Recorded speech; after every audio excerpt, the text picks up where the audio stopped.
So with episode 2 of Undead Unluck, I have to say, I think I'm a lot more sold on this show than I was leaving its first episode. And if you watched my first impressions, I mean, I said it. One of the coolest power systems I think I've ever seen in anime. Like, that wasn't a lie. I think it was absolutely insane what they did visually. But the biggest thing that I had concern with, and I was hoping that would get better as we progress, was where a story like this would go. Because you can easily see how an author could come up with an idea. One girl's very unlucky, one dude's undead, being around each other should kill him, and, you know, the situational. But that can be boring after so many chapters or so many episodes. And I was hoping that we would see a bit more of a hook for a story in the coming episodes, and episode 2 did just that, especially with the Union, and the idea of kind of joining up with an organization, or potentially even fighting against an organization, and also, most importantly, what they did between Fuko as well as Andy's relationship, because they definitely toned down the sexual humor. He's always going to be naked, they're always going to have to censor him, that's going to be there. But there was a lot of perversion, like very early 90s, early 2000 kind of manga vibes of just groping and all that, and just, to me, that stuff isn't that funny. So I was really happy to hear in last week's comments that pretty much episode 1, chapter 1, the author changed the direction and really didn't rely on that stuff as much, which was a pleasant surprise in my opinion. And seeing what they did with episode 2, the perversion's still there, but I think when I compare what I saw in episode 1 to episode 2, I much prefer how this episode handled it, because it's pretty funny. I mean, they have a moment in this episode where she's willing to get dicked down. Like, she was there, she didn't know what the hell she was doing, she probably didn't even know what hole it belonged in, but at the end of the day, she was ready to cause the apocalypse for this fight, but they de-escalated it so she didn't have to give up her innocence quite yet. And they even found a way to calm him down at the very beginning of this episode, saying, listen, if I don't really give a shit about you, most likely my unluckiness isn't gonna kill you. So it makes him stop trying to, well, dick her down until she's well and ready. And I really enjoyed what they did. While action-wise, it wasn't even close to being episode 1 because episode 1 was really trying to be something special, they still had quite a bit of fun, and I like the idea of, like, unavoidable and stuff like that. It seems like all the abilities are gonna, like, start with un. We have unlucky, undead, unavoidable. It's some cool stuff nonetheless, but I think in a very similar way to a lot of sitcom pilots, where the first episode might have different actors, different character names, different situations, than the future episodes in a sitcom. Undead Unluck kind of did a similar thing where it had the general idea, and I like the general idea,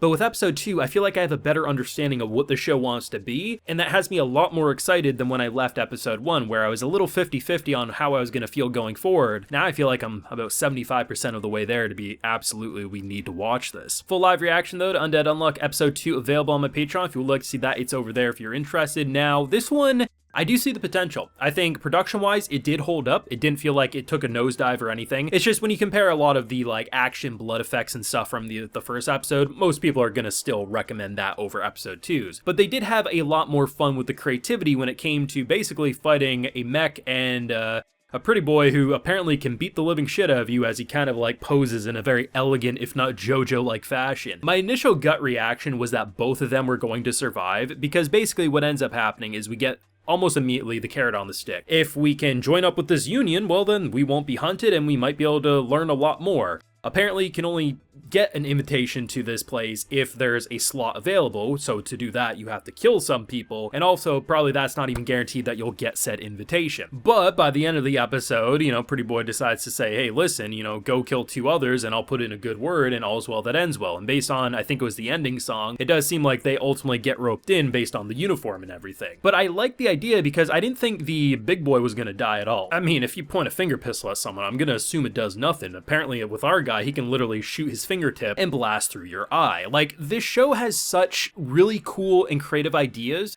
that I could easily see any other author just doing things slightly different and it feeling stupid or out of place. But this author, and the way the anime and the studio adapting it are presenting it, feels so badass, so creative, and just the idea that you can watch a character get ragdolled across a goddamn city or a highway, Truck-kun can make his guest appearance and blow everyone up, and all we'll see is a severed head kind of look like a butthole, sprout some legs, grab the girl, and everyone's fleeing for their life, running to their mama. And I love what they're able to do. And I think the idea of not knowing what the unlucky element will be. I predicted Truck-kun. I think a lot of people will predict Truck-kun. We're on a highway, anime loves hitting fools with trucks, it's gotta happen. But there still is an uncertainty because, you know, A kiss could destroy a city. Grabbing a nipple? Who the hell knows? Is that worse than a kiss?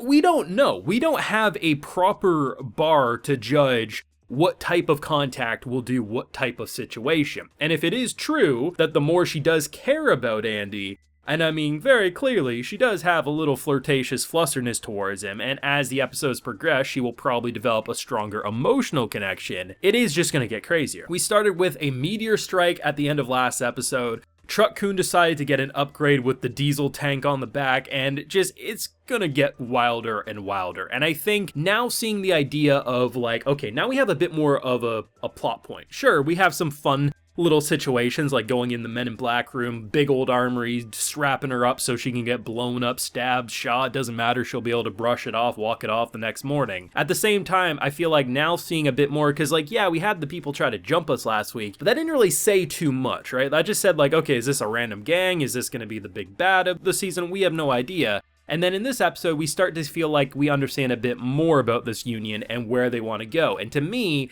that's important. The first episode was fun. It had my interest. You had my interest with episode 1, but now you have my attention with episode 2. That's kind of like the best way to put it. Like, I think this show probably will do okay streaming wise, because it does seem like only Hulu has it, which is weird because Hulu is owned by Disney, so whenever one gets it, they're both supposed to get it. It's literally the exact same video, the exact same subs, like nothing is different. Like what we watch, whether you're pirating it or not, is the Hulu version. That is what's currently out there. But unfortunately, Hulu's not a global thing, so it's weird because I know this one does have hype from source readers, and it does seem like there was buzz last week, even with the weird release model. So I'm crossing my fingers, I'm hoping, I'm praying to the anime gods above that this show does well, because I do see the potential for this to have some of the craziest moments in this season of anime, probably into next season as well. But most importantly, I think they really let me let out a sigh of relief, going from, I had some worry, but it's not like I was ready to write this show off, and I feel like I'm more interested than ever. And if episode 3 does what this episode just did, or even more, I think I'm going to be 100% sold on this. I'm having fun. I like the dynamic between them. The dynamic I wasn't really a big fan of in episode 1 seemingly has been pushed away, and the sexual humor that they used in this episode was way more fun, way more, I think, just fit right with the tone that they were going for. And the brutality, the just watching heads get cracked, fingers get twisted, finger pistols, there's a lot of cool moments, and I do really enjoy what I'm seeing right here. Now, of course, those are my feelings. Let me know what you thought of Undead Unluck Episode 2, whether if you're a manga reader who is already a fan, or if your anime original may be teeter-tottering on if you're going to stick with this one. Let me know how you're feeling down below. Leave a like if you enjoyed, subscribe if you're new around here, of course ring that bell so you can get notified when I upload more videos to the channel. And like I mentioned, we have a full live reaction to Episode 2 over on my Patreon, and hey, while you're there, you also get a video shout-out. So today we have Destiny Richard, Missing No Leader, Richard Diaz, Roman Ruby, Jade, and Crystal Place. So I appreciate the support, everyone. Please take care and have a good one.